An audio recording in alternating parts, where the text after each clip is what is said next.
saudara yang dikasihi oleh Tuhan Yesus.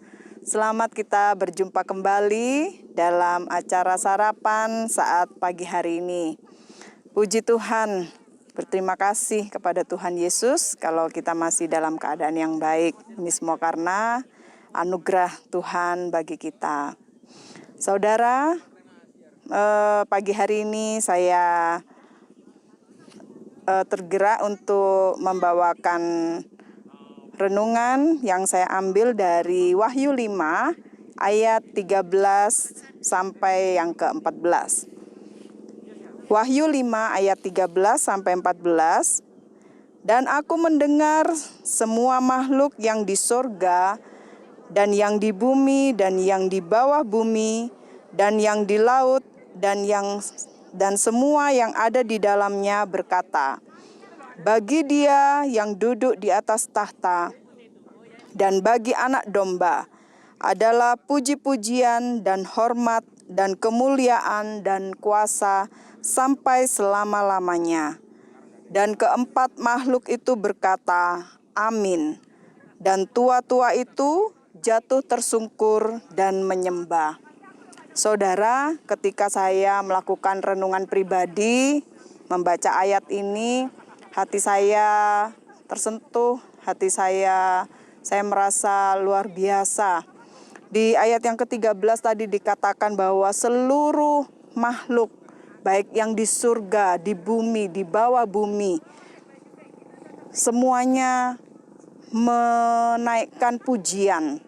Dalam terjemahan yang lain, seluruh semesta menaikkan pujian, nyanyian bagi Dia yang duduk di atas tahta dan bagi Anak Domba.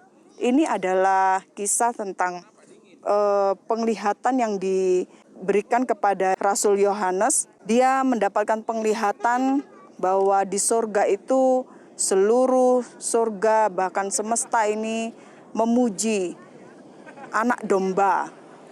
Pada waktu itu ada materai yang harus dibuka dan tidak ada seorang pun yang layak untuk membuka gulungan materai itu. Dan Rasul Yohanes merasa sedih hatinya. Tapi akhirnya muncullah Anak Domba. Kita tahu bahwa Anak Domba itu adalah Yesus yang sudah mati di atas kayu salib. Nah, saudara, yang membuat hati saya tergetar, Yesus, seluruh semesta ini menyembah Yesus, menyembah Anak Domba. Mengapa saudara Tuhan Yesus itu layak dipuji dan disembah? Dalam ayat yang ke-12, Wahyu 5 ayat yang ke-12 dikatakan, katanya dengan suara nyaring, Anak Domba yang disembelih itu layak untuk menerima kuasa dan kekayaan dan hikmat dan kekuatan dan hormat dan kemuliaan dan puji-pujian. Nah, inilah saudara, dikatakan Anak Domba yang disembelih. Mengapa Yesus itu layak dipuji dan disembah? Karena Dia sudah disembelih. Yesus datang ke dalam dunia, Dia sudah rela untuk mati di atas kayu salib. Apa tujuan Dia mati di atas kayu salib, saudara? Ada dua hal yang saya catat pada saat pagi hari ini yang bisa saya bagikan kepada Bapak Ibu Saudara. Yesus layak disembah karena Dia sudah mati di atas kayu salib. Dia sudah berkorban. Untuk apa, saudara? Yang pertama, karena Dia rela mati untuk mengalahkan maut. Yesus sudah mengalahkan maut. Yesus sudah menang. Dia mengalahkan maut. Maut tidak lagi berkuasa atas Yesus. Dalam Roma 6 ayat yang ke-9 dikatakan, karena kita tahu bahwa Kristus sesudah Ia bangkit dari antara orang mati, tidak mati lagi. Maut tidak berkuasa lagi atas Dia. Jadi iblis, kuasa maut itu tidak lagi berkuasa atas Yesus. Dia sudah menang, Dia sudah mengalahkan maut, ya saudara. Yang kedua adalah karena Dia mati karena kasih-Nya kepada kita umat manusia, supaya kita bisa selamat. Kita seharusnya tidak layak menerima keselamatan itu.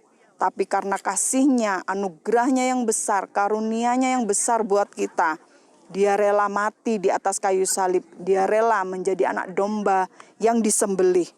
Dalam Yohanes 3 ayat yang ke-16, karena begitu besar kasih Allah akan dunia ini, sehingga Ia telah mengaruniakan anaknya yang tunggal, supaya setiap orang yang percaya kepadanya tidak binasa, melainkan beroleh hidup yang kekal. Sungguh, kalau kita bisa menerima keselamatan saat ini, itu semua karena kasih-Nya yang begitu besar bagi saudara dan saya.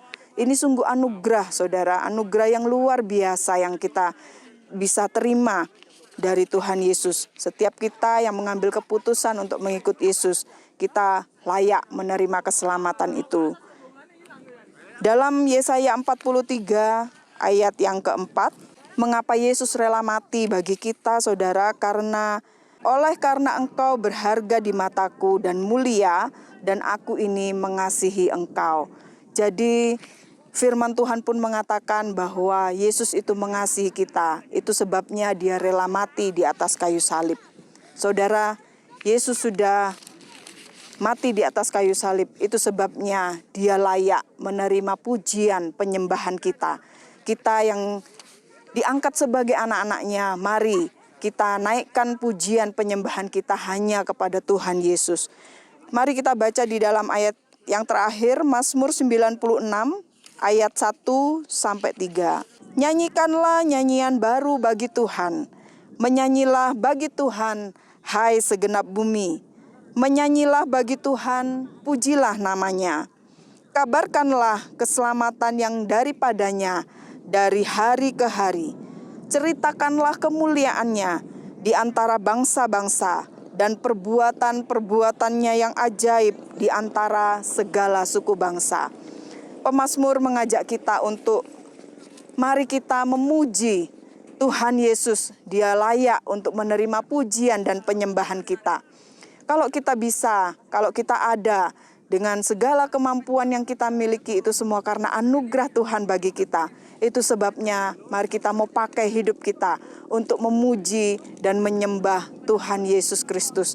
Saudara, kalau dalam Wahyu tadi dikatakan bahwa tua-tua yang ada di surga, seluruh alam semesta ini memuji dan menyembah kepada Yesus karena Dia yang sudah menjadi anak domba yang disembelih. Baiklah kita yang ada sampai saat ini, kita pun menyiapkan hidup kita untuk kita selalu memberikan diri kita memuji dan menyembah Tuhan Yesus.